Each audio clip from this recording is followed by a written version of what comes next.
Welcome to the GTI Tours Podcast. Join us as we go behind the scenes and discuss with trip leaders, guides, biblical scholars, and more to bring the land and the lessons of the Bible to life.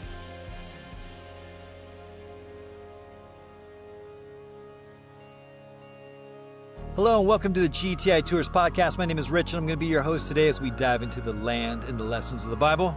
The things we love doing, we love talking about the Bible, we love talking about the land, and as you know, we love traveling to these places where the story takes place. It's the context, it's the fifth gospel, it's all of these things, hoping that we can dive into it and understand God's Word just a little bit more. And as always, I get to do it with one of my good friends, Mr. Gerald Job. Welcome to the podcast today. Indeed. You know what, Rich? My wife says, you and I do three things well. That's right. We travel well, we drink coffee well, yes, and we drink coffee while traveling. We do all of those things. We do the drinking coffee every day in the office, and then when we travel and drink coffee probably more than we should, but it's kind of an excuse, you know, it's the little pleasures of life. You know what? Something else, though, that I do pretty well. I'm just going to say it.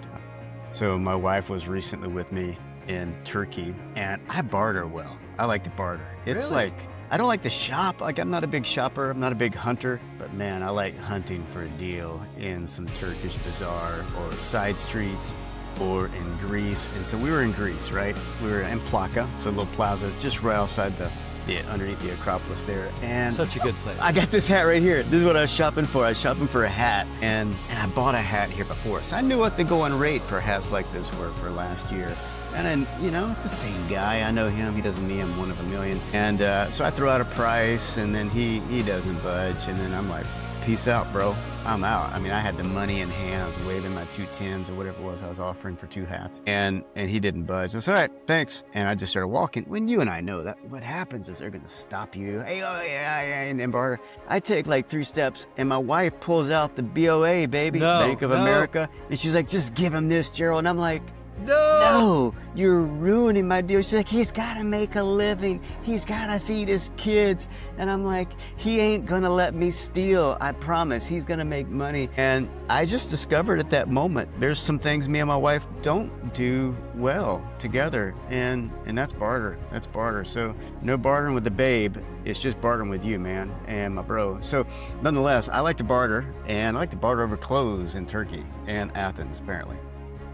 There are textiles everywhere we go. I feel like that is like the common thing. Like every country has something that it's kind of famous for when you go to these different places, but they all have textiles. Like when you're in Egypt, it's all about the Egyptian cotton, right? Like when you're in the Grand Bazaar of being in Turkey, everything you could ever want. A lot of it knockoff. A lot of it's like not real, but like you can get it all. Like what are some of the crazy knockoff stuff that you've seen? Hey, you got to give it to the Turks, though. At least they're honest. I love it. Just outside of Ephesus, they took it down. I noticed this a couple months ago when we were there. But typically, you roll into Ephesus and billboards on the side of the wall, and down below you got displays of Rolex watches and The Rolex. and above it says genuine, fake Yeah.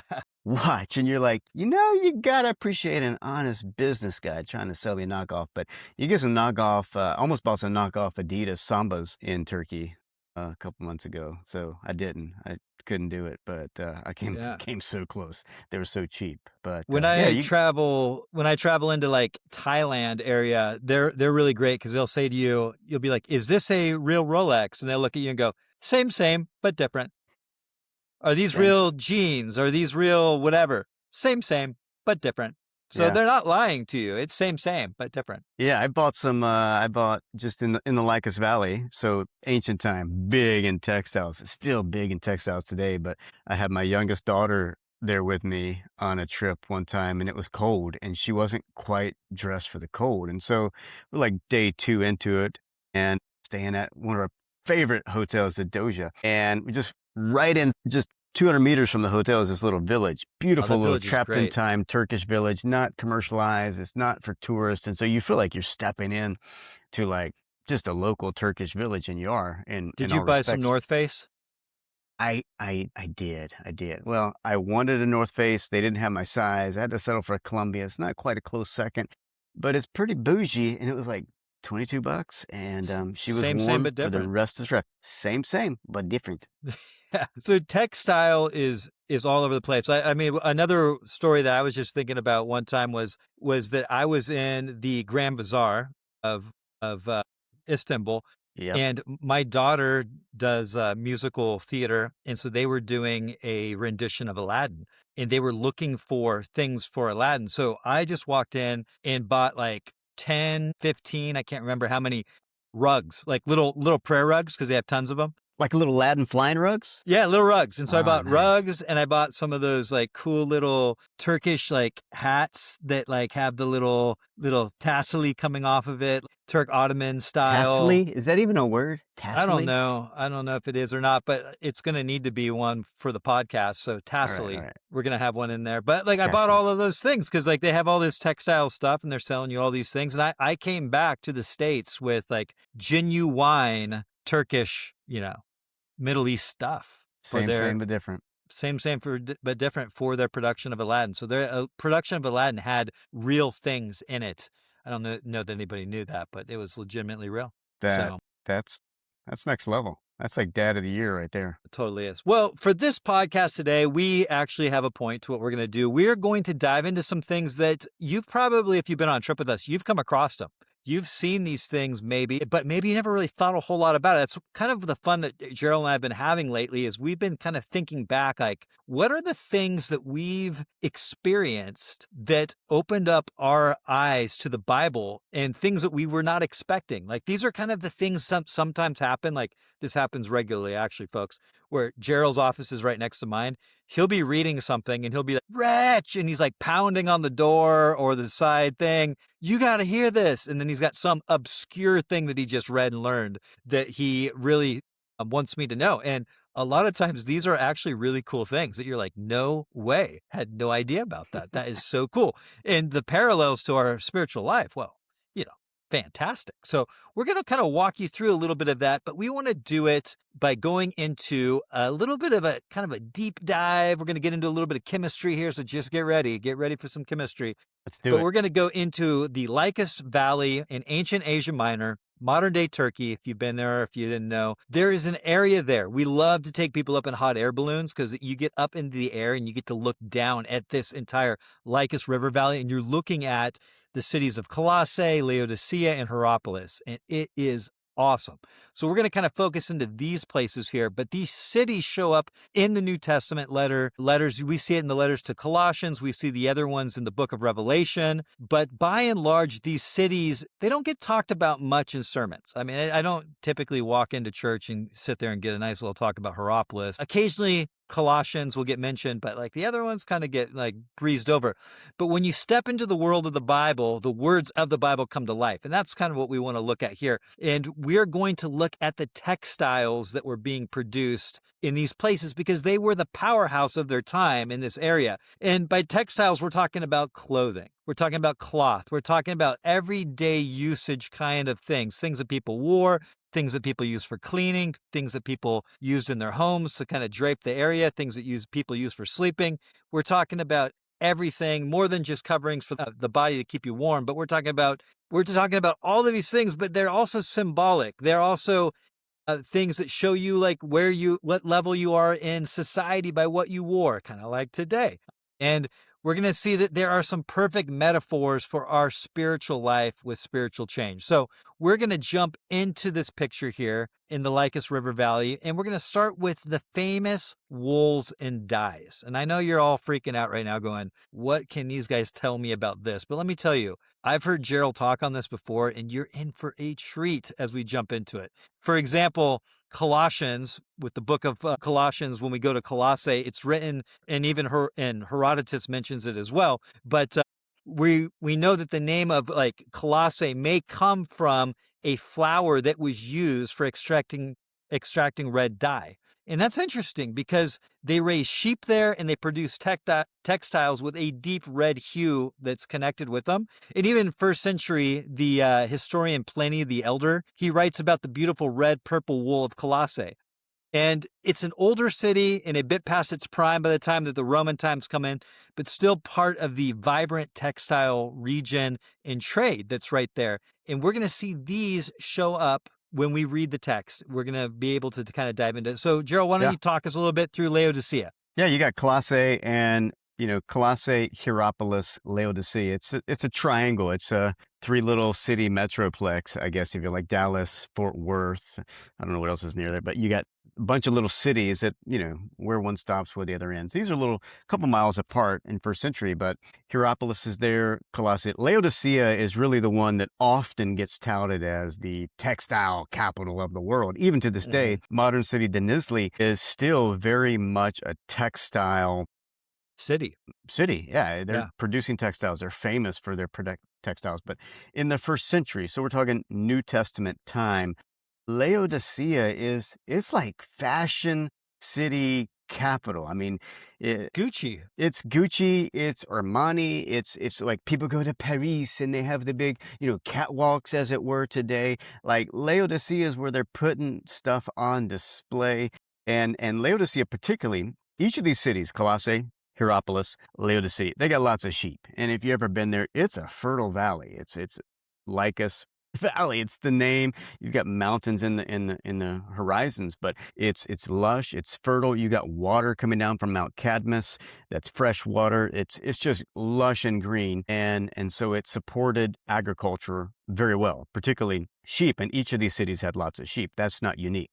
Laodicea, however, their sheep were a little different than Hierapolis and Colossae. They were black. Now, obviously, they got some genetics going on there, and DNA and breeding, and they're producing these sheep that are black. But what's fascinating about their wool, and jury's still out on what was making this happen, is the wool of the sheep that was black at Laodicea. It was also a little of a silkier context. Yeah. Than the wool of the sheep at Hierapolis and Laodicea. And some attribute that maybe something going on in the water.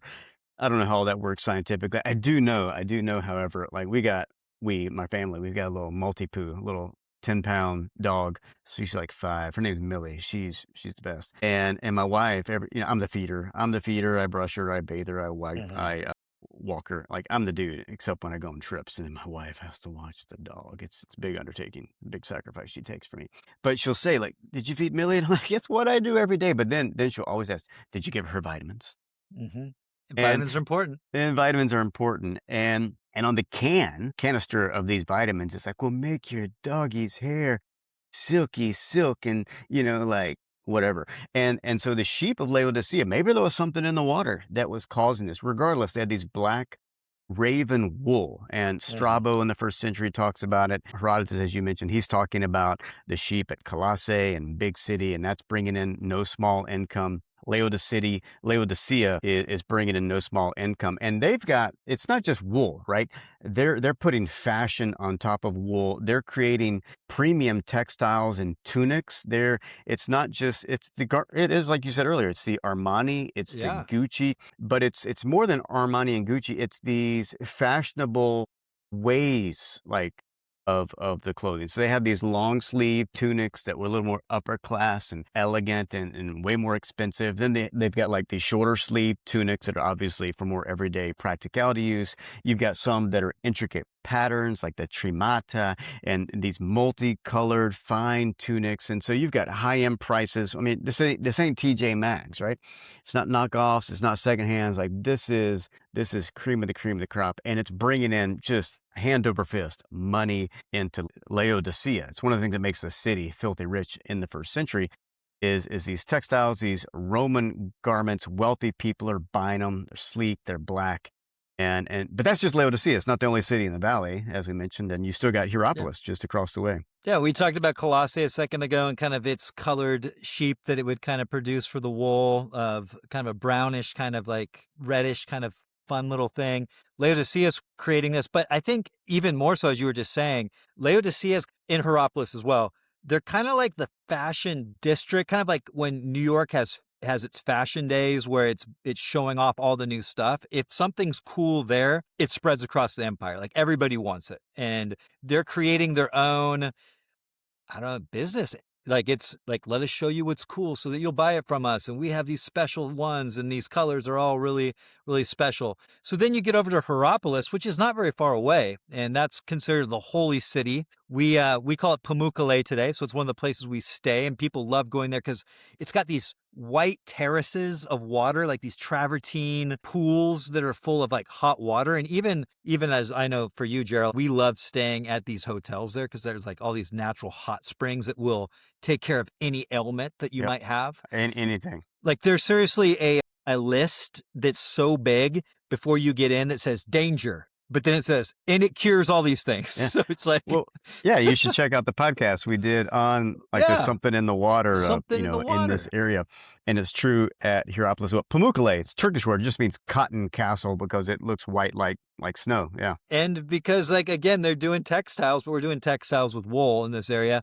But these guys actually, this is something you and I were finding really interesting. These guys specialize like in a purple dye, which before that time, to be able to get purple, it's so hard to do. It became one of the like symbols of royalty because it was so hard to get purple. You'd have to go grab these mollusk little shells of this little sea snail thing that lives in the ocean of the Mediterranean, and then you would crush them and you'd get only little bits of purple from each of these things. It took so much work to be able to collect it that to be able to get enough to dye a garment, it was so astronomically expensive. The most wealthy people could afford it. And so only the this, senators and some of the upper echelon could even wear it of that were certain allowed to, yeah. styles, designs, sashes, etc. Yeah, you had to be a certain level to be able to even have this thing. And so what's starting to happen over here in Hierapolis is they developed another way using this thing called the mandar root that they had to be able to make purple. And so they start to mass produce, I won't say mass produce, but they're making purple things more available. And so the elite, you don't have to be the elite of the elite of the elite to get it, but the elite are able to get it. And so they're starting to use it and starting to wear it, and it's starting to show up in more things. So they're producing these high-end purples that were more accessible, and it's still luxury, but it's really this purple becomes the fad thing to have. And it seems from the chemistry that maybe these hot springs where they were at had something to do with it. Yeah. So, I mean, think of it though. They're taking this madder root and finding that to be a substitute that looks almost exactly like the Murex snails, but a fraction of time, cost. effort, and cost. Yeah. I'm guessing they didn't mark the price down. I mean, maybe they did to make it more accessible, but because there's still making stipulations of who can wear certain sashes that are purple. They're capitalizing. So you got red in Colossae. They're pulling from flowers potentially. Herodotus says that's where the name Colossae comes from.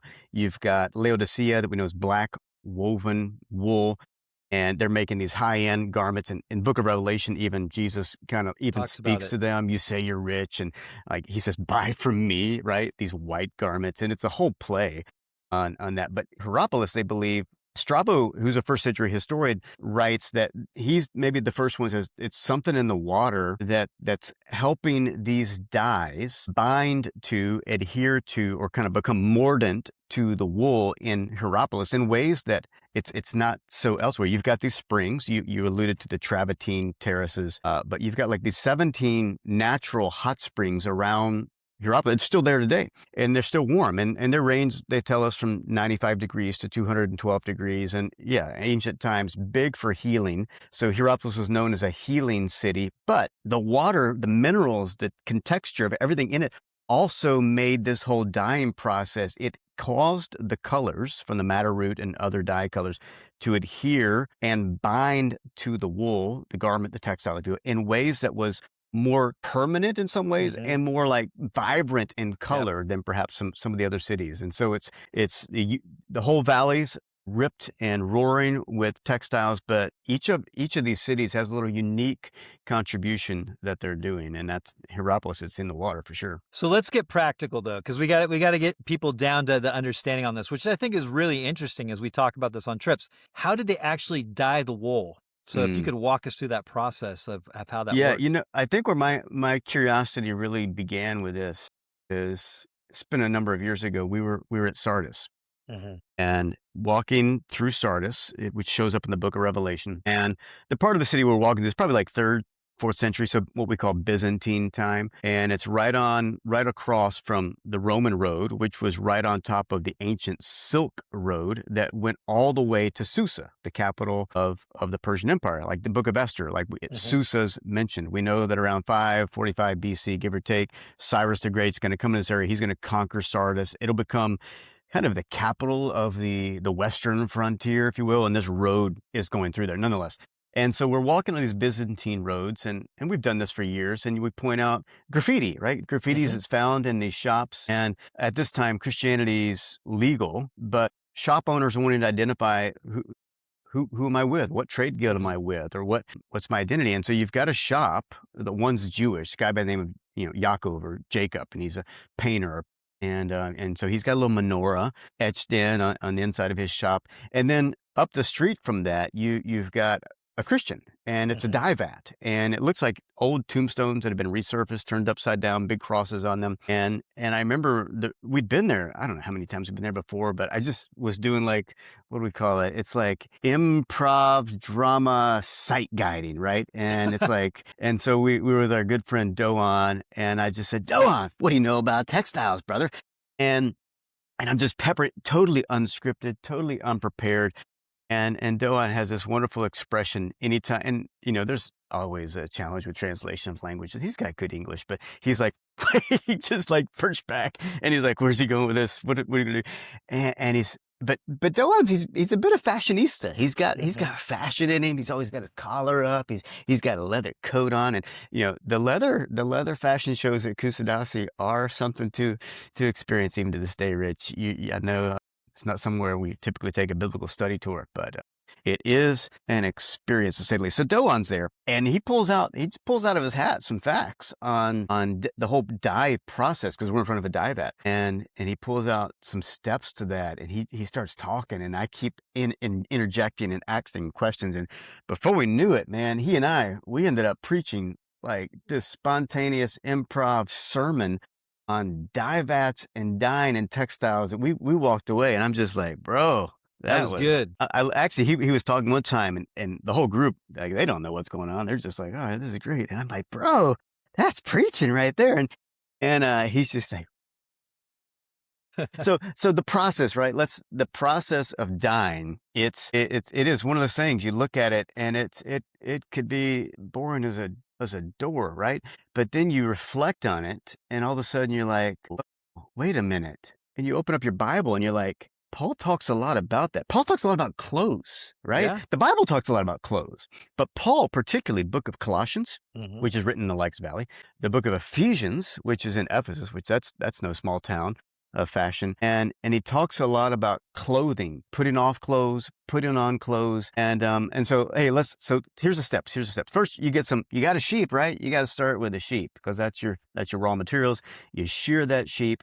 You got a bunch of wool, and it could be black wool from Laodicea. It could be wool from Hierapolis, or it could be a mama's wool from her backyard, wherever. But typically the wool, like, it's from a sheep, and the sheep lives outside. And so you got dirt, you got debris, you got pieces of grass or straw or flowers or twigs or some other kind of mud caked in if it had been raining. And so the first thing you got to do is you just got to, like, clean the wool of sheep, clean the wool of sand, dirt, mud, pieces of debris of grass or straw. And usually that's going to require some scouring. So you're going to wash it typically with water.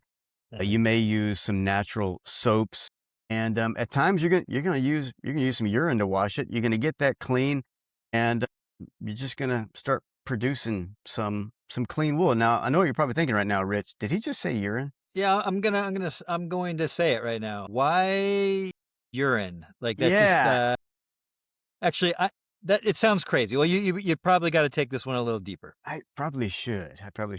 So you're scrubbing it with water. You got natural soaps, but one of the primary agents, because of the alkalinity in it of urine, is the fullers that, think of like, they're here for dry cleaners, right? They're cleaning, they're processing things like that. So they're going to take your wool, and they're professional cleaners, processors of wool, and they're going to use stale human urine. It is one of the key cleaning agents, believe it or not. Yeah, it's crazy. I know. But what happens is as urine ages a bit, it breaks down into ammonia, right? Breaks down That's to the ammonia. smell, right? It smells. I mean, like we use ammonia for cleaning today. It's putrid. I mean, it'll open you up and probably, I don't know, take you somewhere if you do it enough. And when urine becomes stale, ages, it takes on these. It breaks down chemically way above my pay grade, and becomes really a natural, powerful detergent or agent that'll cut through grease. It cuts through dirt. It lifts the dirt out of the wool, and even kind of brings this white or brighter color to the fabric, right? And so in the fuller process, he's going to mix this, and then they're going to mix it in a big like think like kiddie pool, like swimming pool, small like, and then they're going to stomp on it like grapes, and they're stomping. Barefoot, yeah. So it's like it's the agitator. It's your human clothes washer. Just it's rather than shaking like a clothes washer, it's pounding it, and they're collecting. So you got to have urine, right? So the fullers, this is gross, I know. They're collecting urine from public latrines. So we go to places, and at Sardis, just into the road, there's a public latrine. In Ephesus, right in the middle of the city, public latrine, and we're talking toilets, right? Public toilets, it'll seat like 40 people at once, and that's a whole story all by itself. And you paid a small fee to go in there. So you're paying a small fee to urine, but then there's these fullers. They're collecting and they're paying to get it. So, man, that's a businessman for you. You know, to run a toilet, even today in Turkey and places, they're like, they want some money to keep that plate's clean. So you're paying a guy to pee, and then another guy's paying that guy for the pee. Like, so that, like, amazing. I don't know, it sounds like a dirty job, but that dude's making some bank. And Vespasian, he's the emperor, 70 AD. I know this is way more than you probably care to hear, but this is fascinating. Vespasian, he's the emperor, 70 AD. He notices these fullers are like buying the urine, and he's like, are you guys paying taxes on the urine? And so they began taxing human urine. It's called the pee tax, right, in English. Remember when Titus, though, questions it? Totally. So Titus's son, he's like, Dad, are you serious going to drop the tax on the urine? Like, that's so gross. And you've got this famous story of Vespasian says, well, give me a coin. And he pulls out a denarius or, whatever it is. And he goes, smell it. And so Titus is like, smell? And he goes, does it smell? And he goes, no, Dad, it doesn't smell. And he goes, see, money doesn't stink, even if it comes from urine. And so you get this phrase, like this whole Latin phrase gets translated, money doesn't stink, right? Now, money might be dirty, and that's a whole different metaphor, but money doesn't stink. So what's the point? You got some wool, you got to clean that wool. And one of the agents other than water, soap, is you got urine. Stomp on that aged urine. It's going to lift out the grease, lift out the dirt. And now you've got good, clean, might be a little smelly for a time, but they're going to rinse it out. So get rid of the smell. That's step one, wool that's clean. Step two is called mordanting, or the process where you're basically going to bind, make it, where colors will stick to it, right? Like sometimes, I don't know if this is a good analogy, but like sometimes you get rubber cement if you got to do something. I remember the old school rubber cement in elementary school. It came in a little tin thing, had a little brush, and the instructions, you put some on one piece and you put something on the other piece, and you have to let them sit. Sometimes if you're binding metals together, there's two different, and then you have to let them sit, and then they adhere permanently. And so this whole cleaning process, they then they're adding some stuff to the wool to make it adhesive, or that the colors would stick, right? Because the last thing you want is, dye your clothes and then they fade on you quickly. So they do like alum and these other chemicals, if you will, binding agents. So you're going to get some wool, clean the wool, and then you're adding alum, which is like potassium, aluminum, sulfate, things like that,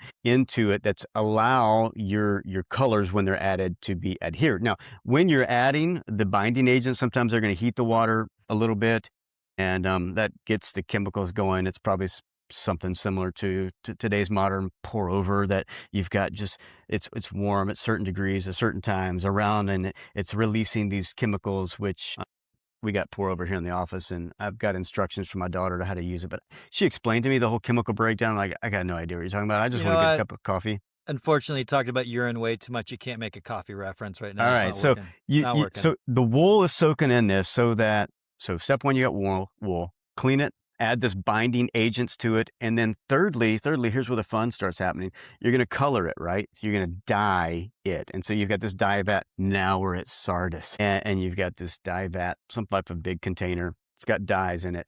And you're going to take your wool, your textiles, and you're going to immerse them fully into it. And you're going to leave it in there. Different wools of different textures. So Colossae, Hierapolis, Laodicea, the time's going to be different based on the color that you're actually dyeing it into, like purples. Some of those colors take longer to really work their way because they're made of their own set of chemicals, and different chemicals takes longer to, get into the wool and things like that.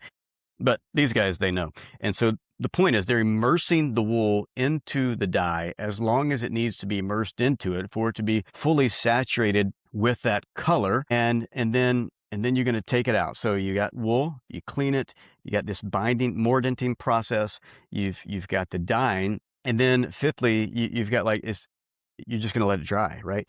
And it's a process where the color becomes, the technical word is fixed. The color becomes permanently fixed to this garment. And so you don't have, whether it was old, gray, or it was, brown, or whatever color that sheep was, whatever color it's been dyed into, it's permanently transformed. It doesn't just look different. It actually is different. Like, because of these chemicals fusing together, like at this fiber level, it actually takes on, in some ways, new nature, right? New purpose. It's not like black with purple dots on it. It's fully submersed, fully transformed, and that color is now permanently fixed. Now, that probably didn't give you goosebumps, but that's the process. Yeah, and as we mentioned at the beginning of the show, there's a cool archaeological connection there in Sardis. Like we said, there's a Byzantine shop that we like to go by. There's a dye vat that's found. You can go stand right next to it. And it's owned, we believe, by Christians because it's repurposed marble slabs that they flipped over and they put some crosses on it. So you've got a dye shop doing this exact process here of taking wool and then dyeing it and making it into the colored fabric or whatever it needs to be able to be sold. So why don't we do this? Because this is where it really gets good, in my opinion, is take us through this process now, but with the spiritual connection that we've talked about. This is where it gets so good. Come on. Yeah. What's fascinating is the Greek word that's used for when you got this garment that's been cleaned, it's got all the debris picked out of it. It's got the mordant agents already in it. The process of taking that wool garment, if you will, and immersing it fully into the dye is baptizo, where we get the word, it means immersion, but it's where we get the English word for baptism.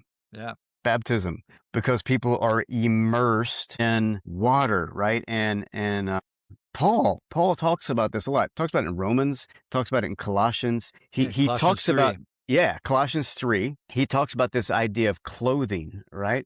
And clothing, he's like, you're like clothing. Mm-hmm. And you're like a garment that there's things that have been taken off of you and there's things that have been put on you. So like in Colossians 3, around verses 9 and 10, it's like you have put off the old self. Yeah. And with its practices, and you put on the new self, which is being renewed in knowledge after the image of its creator, right? And then he's like, and here there's neither Greek nor Gentile, Jew, slave free, barbarian, Scythian, whatever. Prior to this, in chapter 2, Paul talks about being baptized. He says, you've been baptized with Christ. Your old self, and then he says, which was ruled by the flesh, has been put off. And so he speaks of us like a garment on the one hand, and we've been immersed into Christ. And there's these things that were stuck to us, right? Twigs, hay, stubble, grass, mud, manure, whatever. And yet Paul would refer to them as like anger, slander, malice, filthy language from your lips, greed, idolatry, sexual immorality. The things he lists in chapter 3, he's like, these are things you have to put off. Like, so you're putting them off like an old garment. And yet there's these, and because there was some things in that, they're intricately entwined with who you are, your old self. He said, the flesh that rules you. He's like, but you've been immersed, you've been baptized into Christ. Your whole self's been put off, right? And now in chapter 3, he's speaking very practically. So you're putting on something new, and that newness is to be fixated in you. Later in chapter 3, I think around verse 12, he's like, clothe yourselves as beloved children of God. And then he speaks of things like gentleness and kindness and humility.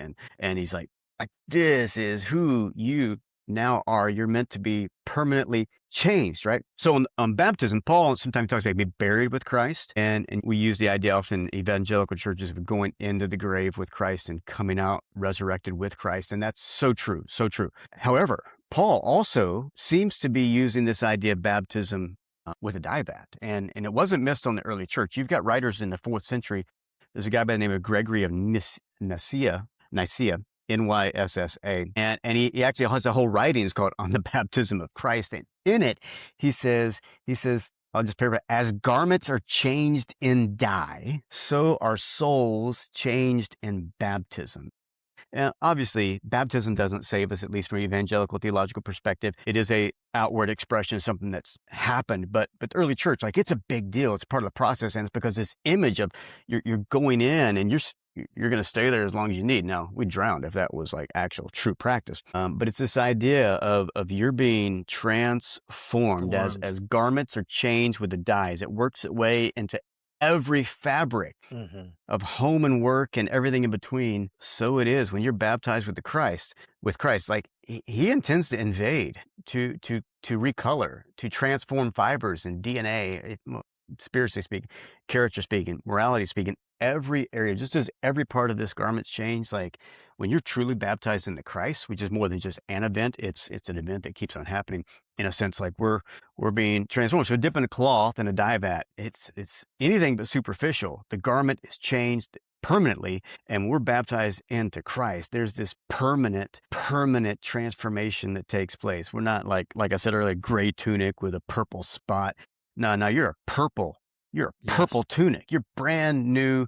And the change happens molecularly, in a sense, like it's happening spiritually from the inside out, but it's meant to work its way through our mind, our emotions, our actions, our reactions, our responses, our beliefs about God, ourselves, and others. And so this image of a dye vat on a Byzantine street of Sardis that is cleaned by this idea of urine, it replicates symbiotically its theology in the street of transformation when we're fixed by the Spirit. So good. Again, these are the things on a trip that we get a chance to bring you to. You get a chance to see it. And so much when you study Scripture, you begin to realize more and more is that the Bible is using everyday things to be able to tell the story. Paul is using what he knows. Again, he's a tent maker. He's a person who's in the cities and the places where the workers are at, and he knows how these things work. And Totally. he's buying wool for the tents that he's making. He's going to these places. And so he's using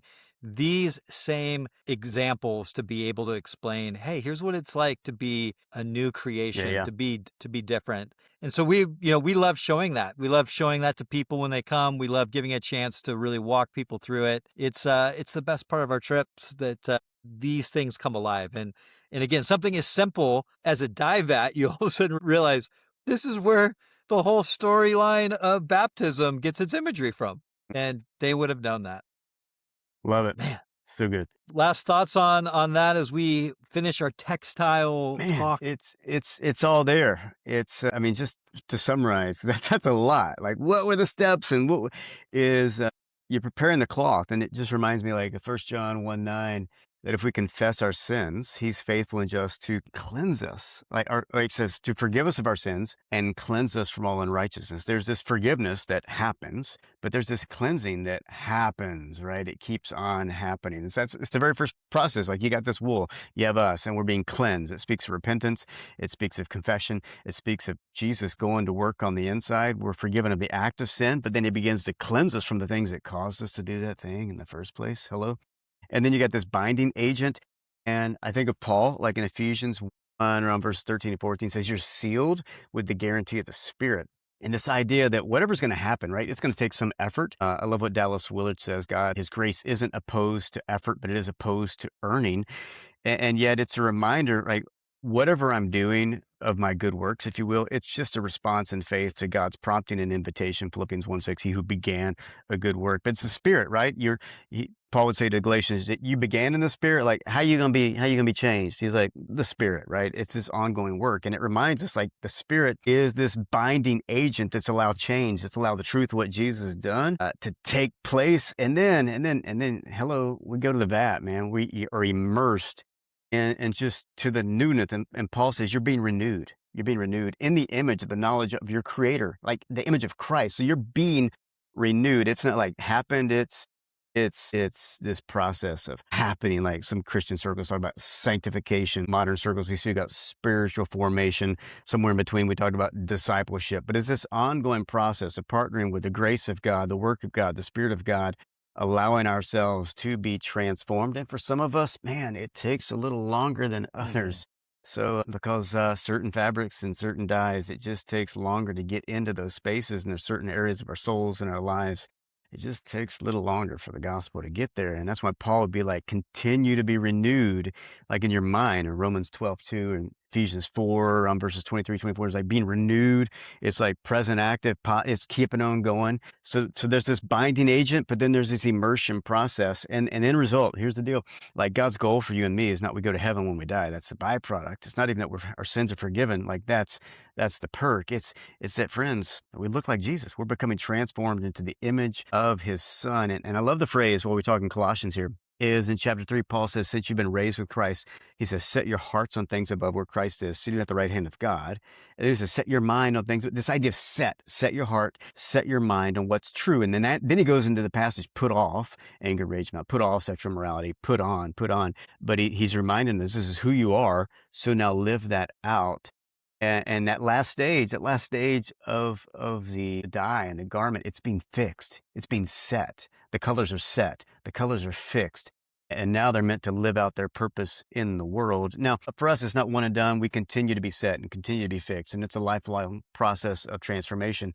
But come on, like we're meant then to make a difference and to be seen in the world. And I think that's part of what Paul's saying is the old's passed away, the new has come. And we know the old is still leaving and the new is still being realized. But there is a change that's meant to be happened. And Paul would say, I think it's Galatians 3, somewhere in there around 27, it's like, you've been clothed with Christ. And then Colossians, clothe yourselves with like your love, like clothe yourselves with compassion and kindness, humility and gentleness and patience. Do it in the world. And as Nisi Gregory says, like as the garments changed, so should you. And people are going to see it. And I love it. Well, friends, in a valley full of black wool, red dyes, and purple luxury, Paul says the real clothing is Christ himself. So come on. No more spiritual nakedness or faded gray living, as we would call it.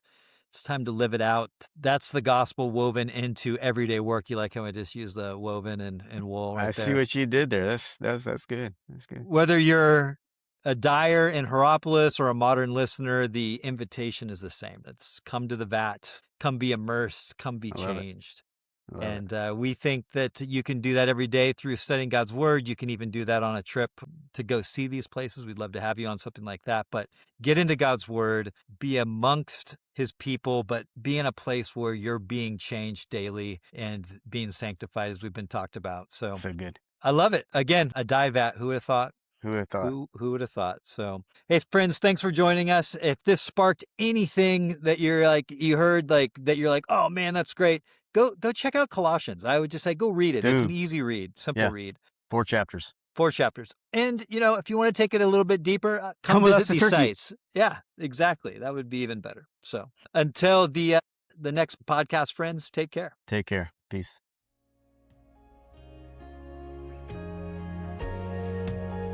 We hope you've enjoyed this podcast. For more information on upcoming GTI study tours, please find us on the web at www.gtitours.org.